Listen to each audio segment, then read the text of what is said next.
ओम शांति ओम, मागधीरा, राबता, इन सारी मूवीज में हमें पुनर्जन्म दिखाया गया है। मूवीज को देखकर हमें यह लगता है कि पुनर्जन्म ये एक इमेजिनरी कॉन्सेप्ट है, इसीलिए कुछ लोग इस पर विश्वास रखते हैं और कुछ लोग नहीं। आज हम इस वीडियो में एक ऐसी कहानी के बारे में जानेंगे जो कोई मूवी या सीरियल पे आधारित नहीं है, पर एक सच्ची रीबर्थ की घटना है। इसीलिए वीडियो को अंत तक देखें। नमस्ते दोस्तों, ये कहानी है दिल्ली के रहने वाली शांति देवी की, जिनका जन्म 11 दिसंबर 1926 को हुआ था। शांति देवी जब पैदा हुई तब उनके घर वाले बहुत खुश हुए, पर जैसे ही वो 4 साल की हुई, यानी जैसे ही वो बोलने लगी, तब वो अजीबोगरीब बातें करने लग गई। उन्होंने अपने माता पिता से कहा कि ये मेरा घर नहीं है, मेरा घर मथुरा में है, जो यहाँ से 160 किलोमीटर दूर है। उनके माता पिता आश्चर्य में पड़ गए। ये शांति देवी ने अपने पास्ट लाइफ के पति के बारे में भी बताया। उन्होंने कहा कि मेरे पति के गाल पर एक स्पॉट था, वो चश्मा पहनते थे। उनकी एक कपड़ों की दुकान थी जो मथुरा के द्वारकाधीश मंदिर के सामने थी। वो चौबेन की बीवी थी। इस सब बातें सुनकर शांति देवी के माता पिता बहुत आश्चर्यचकित हुए। शांति देवी ने आगे बताया कि मेरे बच्चे भी है।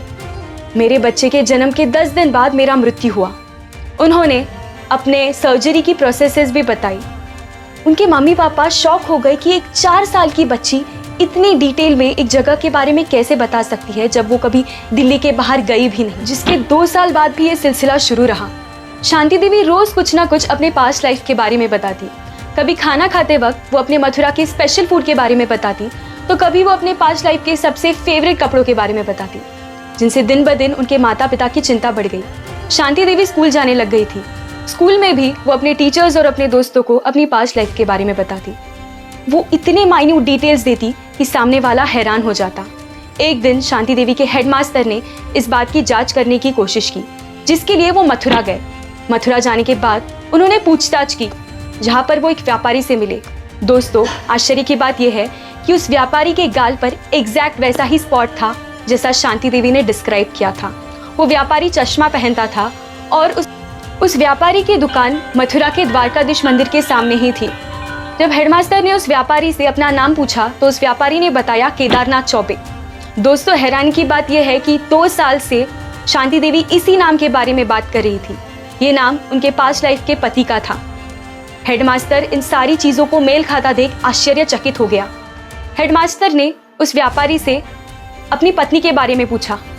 तब व्यापारी ने कहा कि उनकी पत्नी लुगड़ी देवी 10 साल पहले ही मृत हो गई अपने बेटे को जन्म देने के बाद।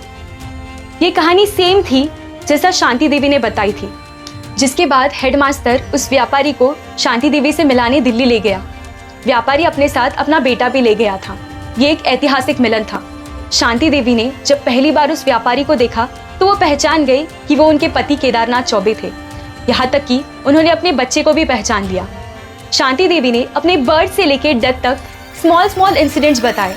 शादी के बाद की सारी घटनाएं भी बताई। उन्होंने मृत्यु से पहले वो जो भी सर्जिकल प्रोसेस से गई थी उसका डिटेल एनालिसिस दिया। इस सारी बातें सुनकर सब लोग शॉक हो गए। एक 6 साल की बच्ची इतनी सारी डिटेल बातें कैसे जानती है। इसके बाद शांति देवी की पुनर्जन्म की खबर आग की तरह फैल गई। सारे रिसर्चर्स शांति देवी पर रिसर्च करना चाहते थे। दूर दूर से साइकोलॉजिस्ट भी आए। बहुत सारे मीडिया के लोग उनका इंटरव्यू लेना चाहते थे। ये बात है 1935 की, जब हमारा फ्रीडम स्ट्रगल पीक पर था। ये बात गांधी जी तक भी पहुंची। महात्मा गांधी ने ये इनकारनेशन की स्टोरी जानने के बाद शांति देवी से मिलना चाहा।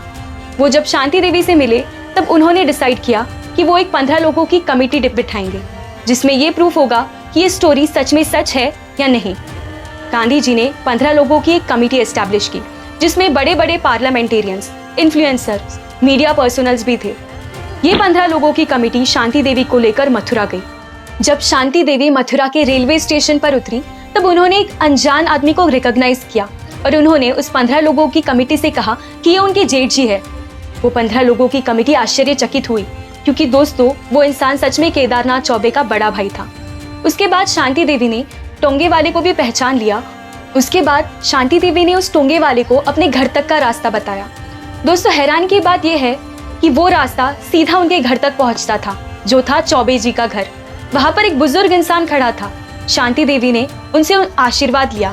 वो इंसान और कोई नहीं, शांति देवी के पिछले जन्म के ससुर जी थे।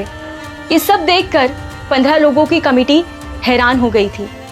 जब शांति देवी ने अपने पास्ट लाइफ के घर में प्रवेश किया तो वो घर की छोटी छोटी बातें बताने लग गई जो सिर्फ अंदर के घर वालों को ही पता थी।